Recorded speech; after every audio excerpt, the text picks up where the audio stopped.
Yang terhormat Ibu Bapak dosen penguji ujian kinerja PPG dalam jabatan Angkatan 4 tahun 2021 Universitas Negeri Makassar.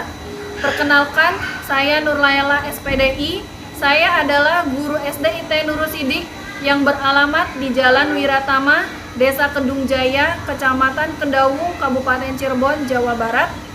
Pada kesempatan kali ini, hari Senin, tanggal 6 Desember tahun 2021, saya akan melakukan kegiatan praktik mengajar untuk memenuhi ujian kinerja PPG dalam jabatan Angkatan 4 tahun 2021. Pada praktik mengajar kali ini, saya mengambil kelas 4, tema 5, pahlawanku, subtema 2, pahlawanku kebanggaanku, pembelajaran 3. Untuk lebih jelasnya, berikut ini adalah video praktik pembelajaran yang telah saya laksanakan. Terima kasih. Wassalamualaikum warahmatullahi wabarakatuh.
Assalamualaikum warahmatullahi wabarakatuh. Waalaikumsalam warahmatullahi wabarakatuh. Apa kabarnya kalian hari ini? Alhamdulillah, luar biasa. Allahu Akbar. Tetap semangat? Tetap semangat? Semangat. Coba minta semangatnya, tepuk semangat.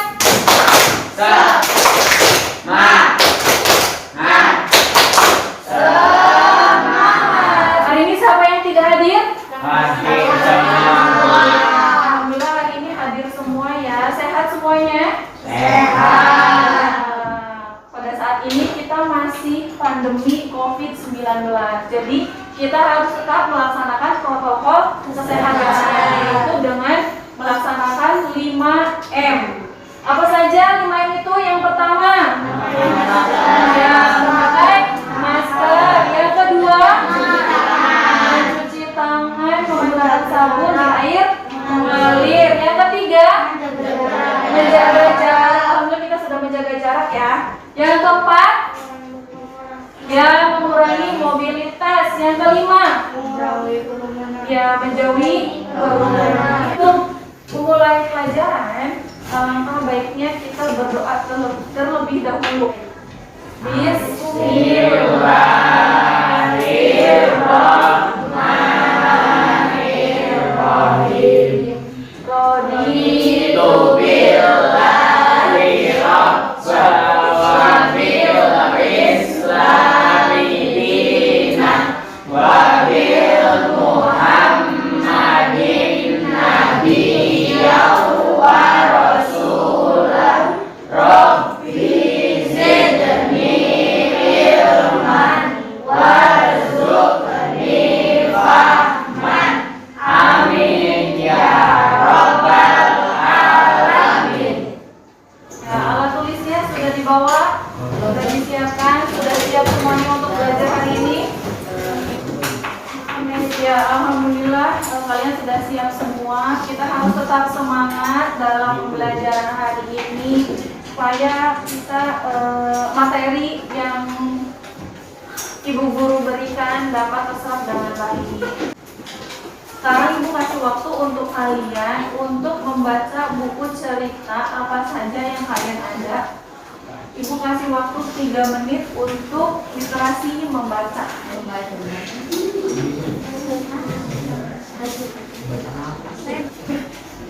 Sudah? Iya, ada yang baca buku apa saja? Malin Kundang. Oke, rasa nasionalisme kita akan menyanyi dulu ya. Siap? Semangat?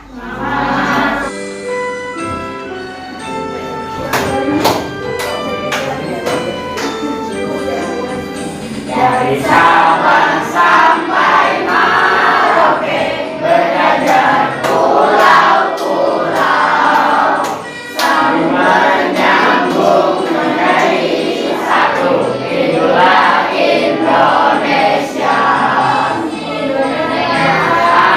Itu aku berjanji padamu, menuju tanah air, tanah airku Indonesia. Terima kasih. Silakan duduk kembali. Anak soleh. Ya, pada pertemuan kemarin kita sudah belajar tentang sifat-sifat cahaya, dan pada hari ini juga kita akan belajar sifat-sifat cahaya dan alat-alat optik. Coba sebelumnya ada yang tahu sifat-sifat cahaya itu ada berapa? Iya, ada 4. Dan pada hari ini juga kita akan belajar tentang sifat-sifat cahaya dan cerita non-fiksi. Nah, tujuan pembelajaran kita hari ini, yang pertama, di sini ada 4 ya. Yang pertama yaitu melalui teks bacaan, peserta didik dapat menganalisis informasi yang ingin diketahui dengan benar. Yang kedua, dengan menganalisis informasi dari bacaan, peserta didik dapat mempresentasikan pengetahuan yang didapat dengan percaya diri. Yang ketiga, dengan melakukan percobaan, peserta didik dapat menyimpulkan sifat-sifat cahaya dengan tepat. Dan yang terakhir, dengan melakukan percobaan, peserta didik dapat membuat laporan tentang sifat-sifat cahaya dengan baik dan benar. Nah, di sini tujuan kita pembelajaran hari ini, Jadi nanti kita akan mencari informasi yang ada di dalam cerita, dan juga kita akan melakukan percobaan sifat-sifat cahaya. Kalian perhatikan video ini dulu ya. Kalian simak video yang Ibu tampilkan. Melewati jalan yang sangat gelap, di mana tidak ada lampu jalan, pasti kalian segera menyalakan lampu kendaraan. Begitu nyala, pemandangan di sekitar kalian jadi terang dan jelas. Terang ini adalah cahaya. Kali ini kita akan belajar mengenai cahaya dan sifat-sifatnya. Simak baik-baik ya. Coba diperhatiin, waktu aku nyalain senter ini, kita bisa lihat cahayanya. Iya, itu karena cahaya adalah suatu bentuk energi yang dapat kita lihat dengan mata telanjang. Nah, cahaya ini selalu memiliki sumber, yaitu benda yang dapat memancarkan cahaya. Misalnya, matahari, lampu, dan api. Kita dapat melihat benda karena benda itu memancarkan cahaya seperti cahaya matahari, lampu, atau sumber cahaya yang lain. Cahaya pantul itu masuk dalam mata. Oleh karena itu, jika dalam keadaan gelap gulita, kita tidak bisa melihat benda. Kalau mata normal, saat cahaya datang, bayangan jatuh Nah, ini tepat di ada retina, gambar sehingga dapat melihat dengan jelas. Namun, mata cacat mata berbeda loh, karena saat cahaya datang, bayangan tidak jatuh tepat di retina, sehingga diperlukan alat bantu sesuai dengan cacat matanya. Ya, ada beberapa macam penderita cacat mata. Rambut jauh atau miopi adalah ketidakmampuan mata untuk melihat benda yang jauh. Kenapa bisa begitu? Karena bayangan dari benda yang jauh jatuh di depan retina. Agar bayangan benda dapat jatuh tepat di retina, maka penderita menggunakan kacamata berlensa cekung atau minus. Kalau ragu dekat atau hipermetropi adalah ketidakmampuan mata untuk melihat benda yang dekat. Bayangan benda yang dekat jatuh di di belakang retina sehingga perlu menggunakan kacamata lensa cembung atau plus. Kalau kakek aku nggak bisa dua-duanya loh, nggak bisa lihat benda dekat maupun jauh. Iya, itu namanya presbiopia atau cacat mata tua. Biasanya memang diderita oleh orang berusia lanjut. Setelah menyimak video tadi, apa yang kalian ketahui? Ya, coba bayangkan jika kita di dunia ini tidak ada cahaya, apa yang akan terjadi? Dan kira-kira bisa melihat? Pasti mata kita pun tidak enak, tidak nyaman karena ketika gelap kita tidak bisa melihat apa-apa. Nah, makanya cahaya sangat penting sekali. Coba Bu Ella tanya, sumber cahaya yang paling besar itu kira-kira apa ya? Matahari. Nah, sebentar. Kalau ini kira-kira apa ya? Ya, senter merupakan sumber cahaya. Tadi cahaya matahari juga merupakan sumber cahaya. Nah, jadi kalau misalnya kita di rumahnya mati lampu, pasti kita segera mencari senter atau mencari lilin karena untuk membantu penerangan. Paham ya? Nah, untuk selanjutnya Bu Ella akan membagi kalian ke dalam 4 kelompok. Nanti setiap kelompok terdiri dari ada yang 5 orang dan ada yang 4 orang. Bisa? Yuk mulai dari sekarang Ibu. Ya, sudah dibagi kelompok semuanya? Sudah bertemu dengan kelompoknya? Nah, sekarang Ibu akan bagikan bahan ajar dan LKPD di setiap kelompok nanti itu sebagai acuan kalian ya.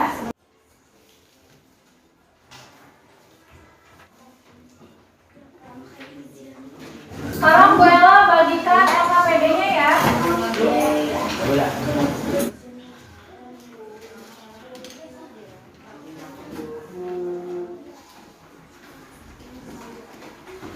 Hari ini kita akan membahas 2 pelajaran, yaitu pelajaran cerita fiksi dan sifat-sifat cahaya. Di dalam bahan ajar, di situ ada bacaan tentang Sultan Agung. Anak soleha, ya, madep sini dulu. Ya, kalian nanti ada kerja kelompok, ya, ada juga kalian harus mengerjakan secara individu atau masing-masing. Nanti ketika kalian mengerjakan tugas kelompok atau tugas individu, Ibu Ella tetap akan menilai kalian bagaimana sikap kalian ketika di dalam kelompok tersebut, tanggung jawabnya, kerjasamanya, dan nanti ketika kalian sudah selesai di akhir nanti kalian akan menyampaikan hasil diskusi kalian. Setiap kelompok ini ada kelompok 1, kelompok 2, kelompok 3, dan kelompok 4. Nanti ada penilaiannya masing-masing. Paham sampai sini? Semangat.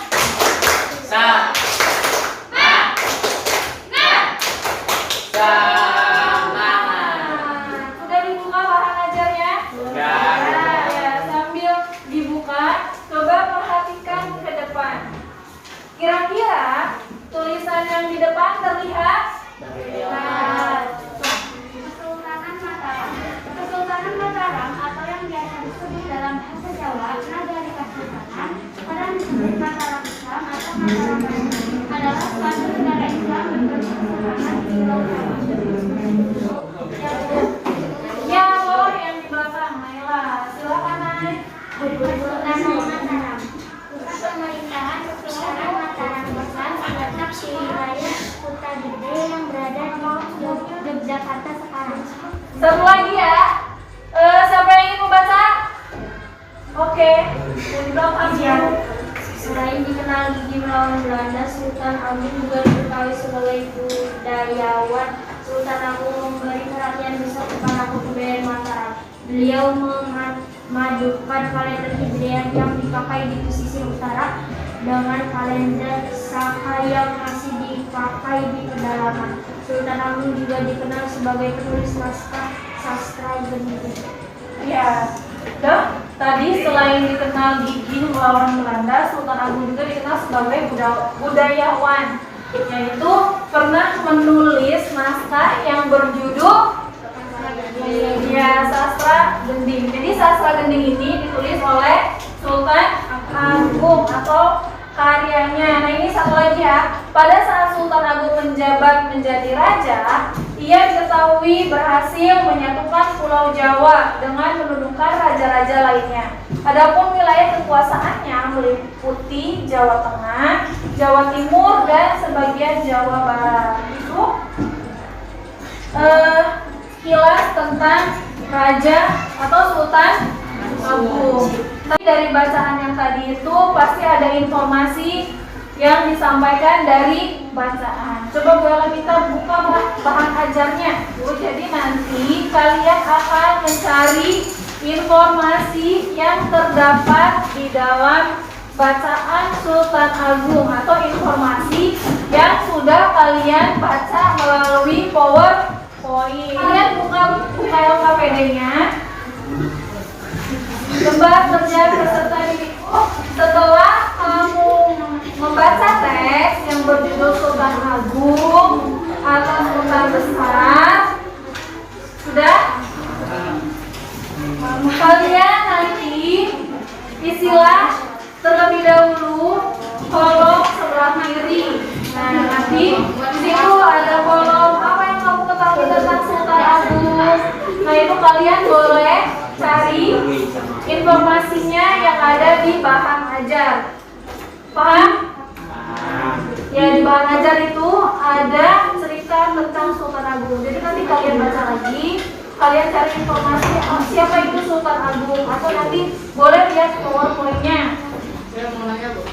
Nah, nanti dulu sebelum kalian mengerjakan, nah di sini ada langkah-langkah dalam menyajikan informasi atau menyajikan informasi di dalam bacaan. Yang pertama, sebelum mulai menulis dan isi teks, bacalah terlebih dahulu informasi penting dengan seksama.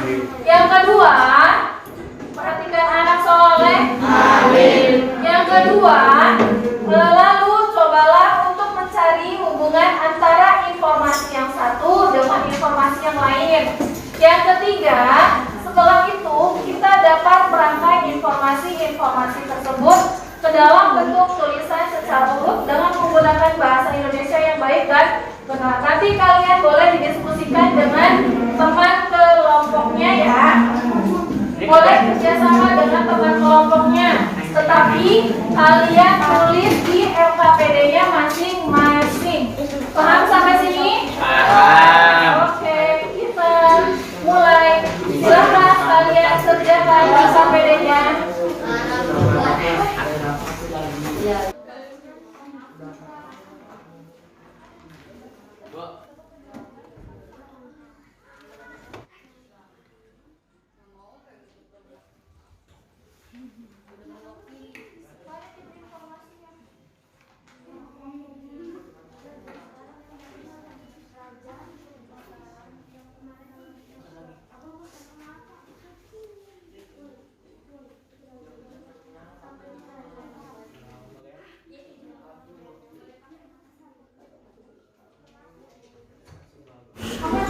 Ada yang sudah kelompoknya?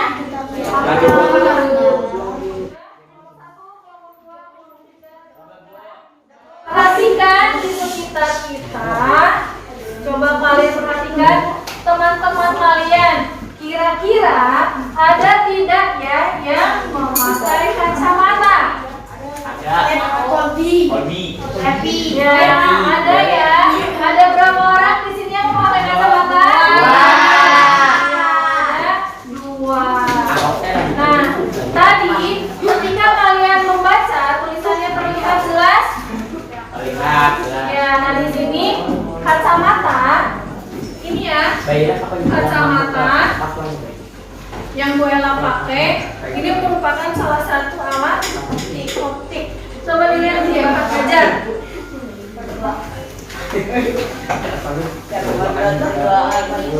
Alat optik, anak soleh. Amin. Alat optik termasuk ke dalam sifat-sifat cahaya. Ini sifat-sifat cahaya. Ya, di minggu kemarin kalian sudah mengetahui sifat-sifat cahaya. Nah, di sini Ibu akan coba yang pertama, sifat cahaya yang pertama yaitu Bisa mematikan. ya, sifat cahaya dapat merambat lurus. Terlihat ada? Enggak. Ya, tidak memancarkan, menyorotkan senter ke kardus ini, ke lubang kardus, itu cahayanya tembus ke belakang. Di sini membuktikan bahwa cahaya dapat merambat lurus. Aku minta tolong dua orang ke depan untuk membantu memegang. Nah, di sini mirin Bu, cahaya dapat merambat lurus. Nah, sifat yang kedua yaitu cahaya dapat menembus benda bening. Di sini ada botol. Cahayanya kira-kira tembus ke belah sana nggak? Ke belakang nggak? Ada? Ada. Di sini membuktikan bahwa cahaya dapat menembus benda bening. Nah, tadi dua sifat cahaya yang tadi kita sudah membuktikan bahwa betul ya, cahaya dapat merambat lurus dan cahaya dapat menembus benda bening. Terima kasih. Sifat cahaya yang ketiga yaitu sifat cahaya dapat dibiaskan dan sifat cahaya dapat dipantulkan. Nah, di sini tadi ada teman kalian yang memakai kacamata. Kacamata termasuk alat-alat optik. Coba selain kacamata, yang termasuk alat optik apa saja? Ya, kaca pembesar.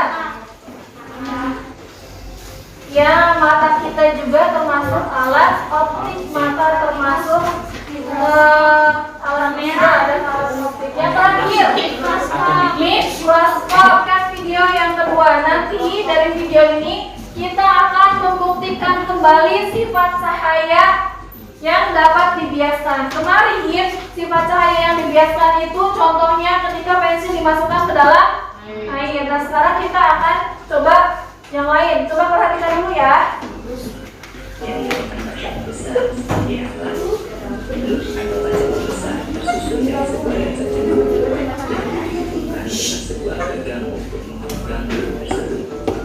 Dan secenderung pada ini berbesar benda di bawahnya. Cahaya yang dipantulkan benda akan dihembuskan oleh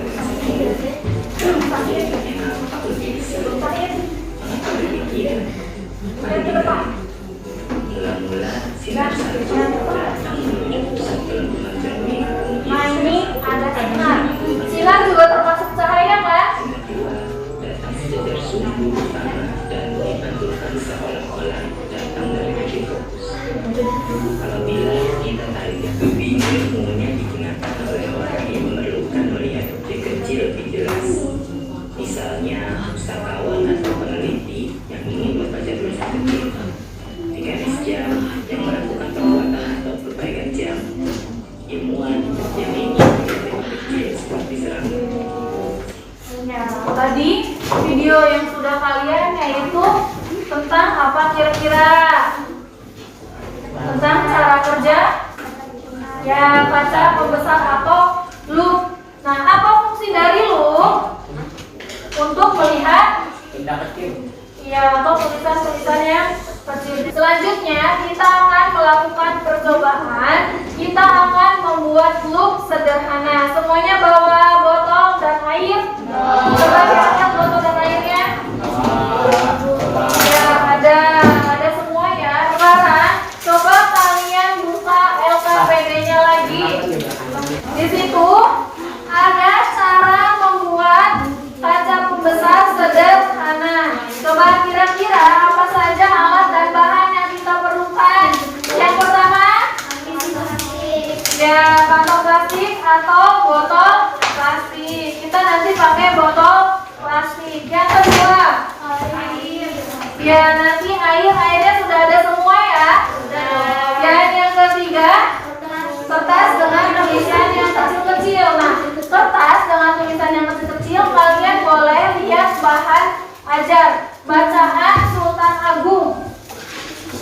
buka lagi bacaan Sultan Agungnya. Nanti kita buktikan apakah tulisannya akan menjadi besar. Nah, di LKPD coba dibuka semuanya seperti ini. Ada nama percobaan. Nanti nama percobaannya boleh dilihat di LKPD di halaman sebelumnya. Nanti ada tujuan percobaan, ada alat-alat, ada langkah, dan ada kesimpulan. Paham? Ada yang ditanyakan? Kerja kelompok lagi nanti boleh kerja sama. Nanti kalian ambil botolnya, ditempelin. Kira-kira tulisannya tambah besar tidak ya? Nah, jadi kita akan uji coba membuat look sederhana. Silahkan kalian coba.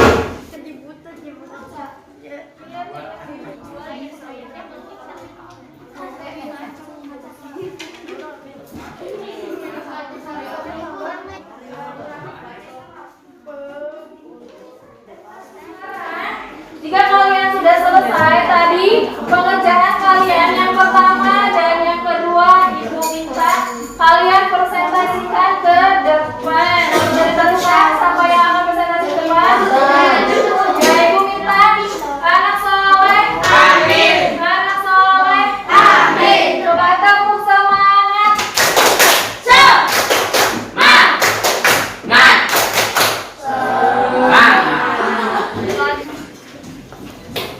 Apa yang kamu ketahui tentang Sultan Agung adalah salah satu raja terkenal yang hidup pada masa Islam, memerintah Mataram antara tahun 1613 hingga 1645. Dikenal gigih melawan Belanda, diketahui sebagai budayawan, dikenal sebagai penulis naskah sastra gending. Apa yang ingin kamu ketahui lebih lanjut tentang Sultan Agung? Di mana kerajaan Mataram terletak? Siapakah nama istri dari Sultan Agung? Kapan Sultan Agung diangkat menjadi raja? Kita perhatikan hasil dari percobaan yang telah dilakukan. Yang lain juga sama sambil dibuka hasil laporannya tadi. Kan sama-sama ngerjain. Nama percobaan: membuat loop atau kaca pembesar. Tujuan percobaan: bisa melihat tulisan kecil. Alat-alat: kantong plastik atau botol plastik, air, dan kertas dengan tulisan kecil. Langkah percobaan: isi botol plastik dengan air. Letakkan kertas di bawah botol plastik. Bandingkan tulisan asli dengan yang terlihat dari botol plastik. Kesimpulan: bahwa percobaan yang kita lakukan membuktikan bahwa dari botol dan air bisa melihat tulisan yang kecil. Nah, tepuk tangan untuk kelompok 4. Ya, dari hasil presentasi teman kalian, apakah sama? Sesuai? Ya, tadi kita sudah mengetahui atau mencari informasi dari bacaan tentang Sultan Agung. Dan yang kedua, kita juga sudah melakukan percobaan tentang look sederhana. Apakah terbukti bahwa botol dan air bisa melihat tulisan yang kecil? Semuanya sudah selesai? Ya, yang sudah selesai LKPD-nya Ibu ambil untuk dikumpulkan ya, untuk nilai. Masih lama enggak LKPD-nya?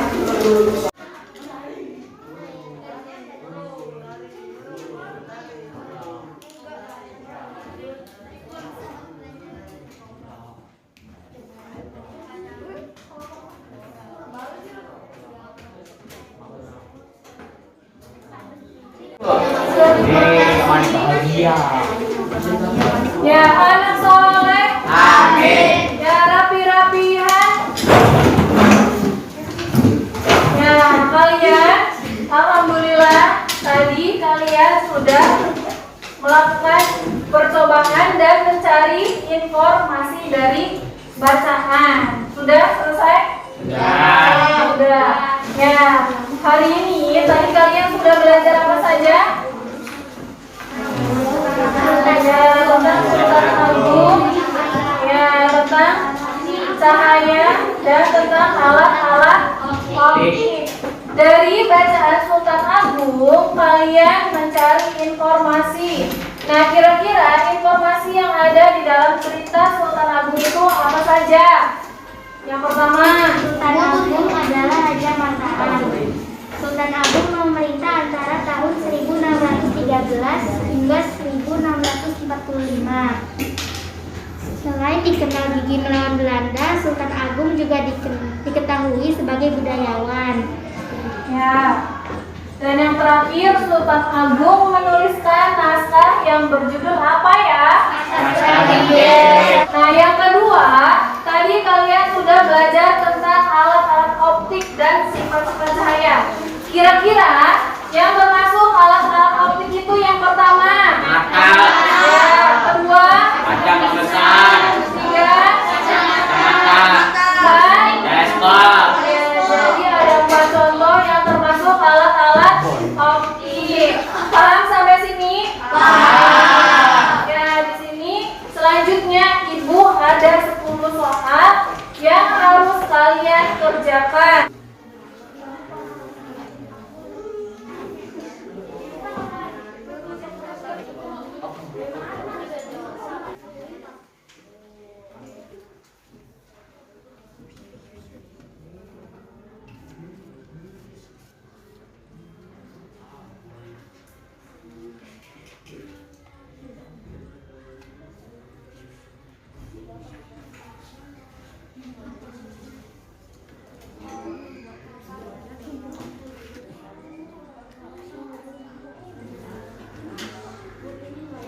Sudah selesai?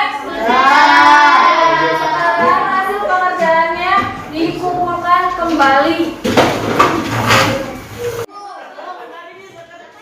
Alhamdulillah pembelajaran hari ini, coba kita sama-sama menyimpulkan pembelajaran hari ini. Tadi kita sudah belajar apa saja? Mencari informasi. Yang kedua, mengetahui sifat-sifat cahaya dan melakukan percobaan tentang apa ya? Look, benar ya, membuat look sederhana. Membuat look sederhana itu termasuk sifat-sifat cahaya yang dapat dibiaskan. Selain pensil, ya seperti minggu kemarin, selain pensil yang ada di dalam air dimasukkan ke dalam gelas, itu termasuk sifat-sifat cahaya yang dapat dibiaskan. Look sederhana juga termasuk sifat cahaya yang dibiaskan. Alhamdulillah hari ini kalian sudah belajar dengan baik dan hebat. Ya, bagaimana perasaannya setelah kalian belajar hari ini? Ya, tadi berhasil semua melakukan percobaannya? Berhasil. Berhasil. Bisa semua? Bisa. Ya, alhamdulillah. Nah, untuk materi selanjutnya kita nanti masih membuat percobaan, yaitu membuat periskop. Ada yang tahu periskop? Ya, jadi nanti kita akan membuat periskop sama termasuk sifat-sifat cahaya. Kita mengakhiri pembelajaran hari ini, kita rapikan dulu alat tulisnya. Nah, alhamdulillah, ingat ya oleh ibu, kalian harus tetap semangat, tetap rajin, tetap disiplin, kerjasama di dalam kelasnya harus kalian pertahankan. Akhiri pembelajaran hari ini, alangkah baiknya kita berdoa terlebih dahulu. Setelah belajar hari ini, mari kita berdoa. Doa dimulai.